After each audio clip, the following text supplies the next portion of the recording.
Our YouTube fragrance community can be systematic at times where if none of the big fragrance reviewers on YouTube reviews a fragrance or hypes a fragrance, it really doesn't get much limelight. This is one of those fragrances, released in 2015. I can count on one hand how many YouTube fragrance reviews there is on this particular fragrance. Well, I'm here to tell you that I think this is an absolute jewel from the house of Bvlgari. And these are the type of videos that I absolutely love.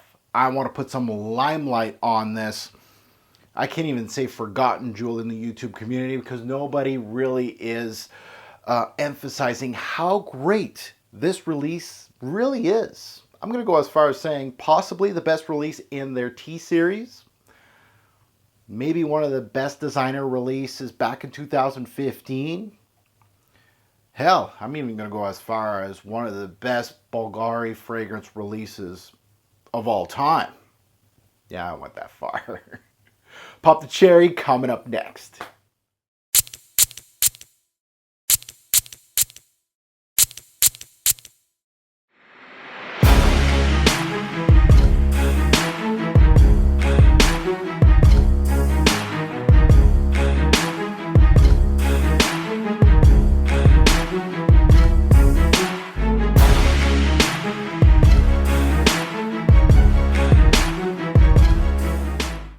Fragrance family, welcome to another episode of Pop the Cherry. This is where I pop the cork on a fragrance and give you my first test on skin. I'm going to give you all that feedback. I've worn this fragrance as my scent of the day today. I'm going to inform you how it went, good, bad, and the ugly. I hold no punches. Before I get into that, please take the time to subscribe down below and hit that bell so you can keep tabs on yours truly, 2020. Fire. I'm also all over social media. You can follow me on all platforms. My YouTube handle, Bvlgari. You can look at me all over social media. Punch that in and you'll find me. Also, talking about social media, I do have a Facebook fragrance group, FGN, Fragrance Guru Nation. We are this close to getting up to 17,000 members, and we're waiting for you to join us today.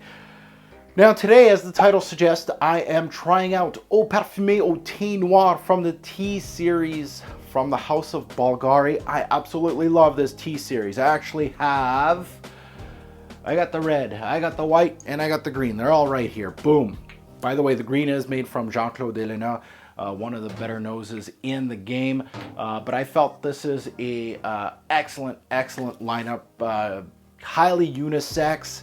And this one right here, one of their more recent releases from this T series, leaning a little darker, which I absolutely love. Now let's take a look under the hood for some stats on this one. Release date was 2015. The nose behind this, All-Star Parfumée Jacques Cavalier. Now how did I get my hands on this particular fragrance? My partner in crime, FragranceX.com. Go check out FragranceX. You can utilize my coupon code, which is my YouTube handle, Robes08, and you get 15% off on any particular fragrance that you'd like to put in your cart and purchase, including this beauty right here. Now, the major notes to my nose for this fragrance would have to be, of course, the black tea. Bvlgari is known to utilize tea in their fragrances, not just this tea series, but there's black tea in here, there's magnolia, and there's oud, a little darker. So this is my scent of the day.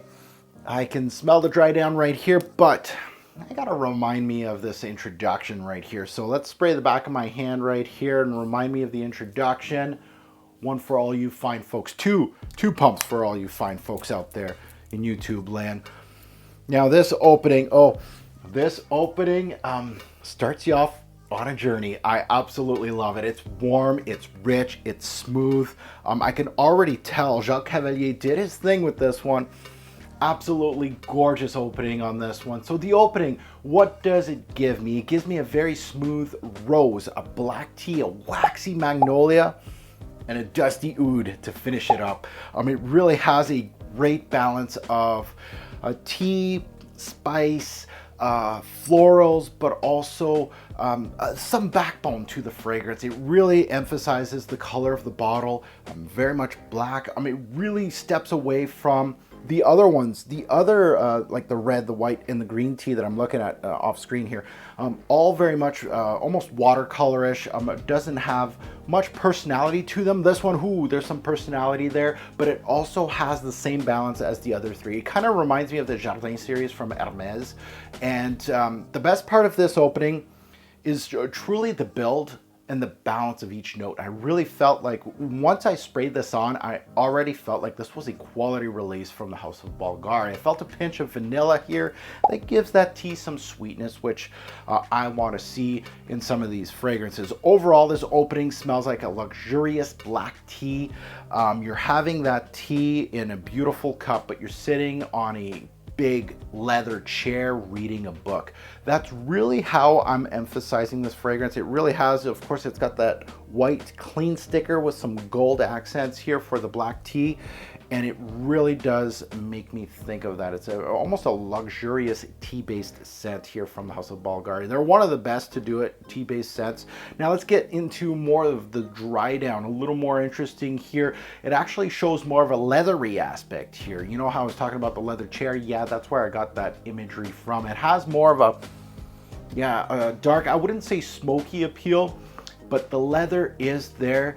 There's a dry black leather. That's what I'm thinking about here, with some tea infusion accords, with a bit of an oudy bite, with the florals giving a waxy yet elegant appeal to the overall scent.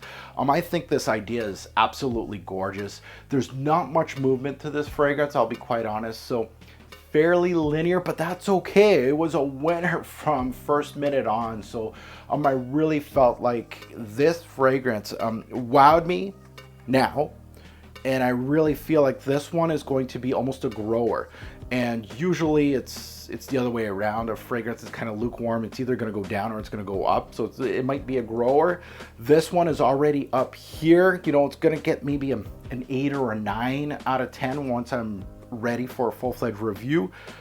But I feel like it's got more to give, more to discover in this fragrance. And a lot of these, again, I compared to the Jardin series from Hermès just because they're very transparent, watery, and stuff like that. This has some complexity to it. So I really like what I'm getting here from this, and I think there is more to discover. Now let's get into the Revolver, where I talk about seasons, day or night, versatility, projection, longevity, performance. Let's start it off with seasons. Where do I feel like this one's gonna fit in? I feel like this is mostly a fall scent, but I feel like this is it has some versatility to it. I almost feel like you can wear this all season. You're just gonna have to be careful with, of course, really warm summer days. I don't think that'll be a good idea, but rainy spring overcast scents, I really like these kind of builds for that. So it's a tweener, but you can still wear it in the winter. You can still wear it in the summer nights. I feel like this thing's gonna shine. I'm going for day or night. I feel like daytime during cooler months like fall and winter, I feel like this one has a little bit of bite to it, but not too much that you can wear it during the winter in an office setting or casually, things like that. But you can, like I said, in the summer nights, you can wear this because it has a little bit of bite, but it's a very much a, I wouldn't say overly thick fragrance. It has some thinness to it, which I really, really like. As far as versatility goes, above average. Really the way it's built helps its versatility. So almost all seasons, perfect for this Canadian seasons for me. I feel like I can wear it in all seasons. Projection and longevity. Let's take a look at performance on this one. Now the performance, longevity was a little weak on me. So again, with all my fragrance reviews, I always try to give you guys the good and the bad with it. I feel as far as composition goes, there's not much to really hit up in regards to this and say, I feel like this is a little weak on something. The one thing that it is a little weak on, I feel, is the longevity. 4 to 7 hours. Which is still pretty solid for this type of series. You know, the Jardin series from Hermès and this, they do have some weaker longevity. With this one also has average projection, so you're not going to get beast out of this fragrance. I do see that they have an intense version of this. The sticker's different, like a black sticker thing or a brown sticker. So I'm trying to see if if I can get my hands on that, because that's not really advertised too much. So I'm gonna try to see if I can find that one. So my overall thoughts on Eau Parfumée au Thé Noir, I mentioned that this one is one of the better releases in 2015 in the designer realm.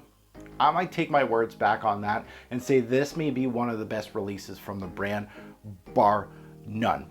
Period. It's dark, it's mysterious, it has that signature Bvlgari tea. It's highly unisex. I could see a woman wearing this too, and a man. Best of all, its build is simply outstanding. I think Cavalier just did his thing right here. I did check YouTube prior to shooting this. I didn't really check out the videos in regards to seeing what the reviewers did say, but I saw that there was only like 2 or 3 reviews on this, and I'm like, this good of a scent, and the whole YouTube community just kind of passed by it. Wow. So anyway, Eau Parfumée au Thé Noir. This fragrance should get a lot more love in the YouTube community. If I can help just a little bit with this video and get some shine on this particular release, I am going to do it. It is very much well balanced, and I got to go back on designer releases in 2015 and see which ones were really good. But I could probably say right now with confidence that this is one of the better designer releases in that year. So now that you know what I think about Eau Parfumée au Thé Noir, I want to hear what you guys think about this fragrance. Good, bad, and the ugly. Please let me know in the comments below. Now, I did ask on social media what everybody thought on this particular fragrance, so I am going to put all those comments in the back end of this video, so stick around. You're going to see different comments from different people from around the world, and I like to mix and match, so I try to see if somebody has said something negative or overly positive about this particular fragrance to help you, the consumer, if you want to purchase this fragrance. So all in all, I do want to thank all those people that did take their time on my social media to write a little something on this fragrance on my channel. So merci beaucoup to all of you out there. As always, a great or poor fragrance will make a lasting impression.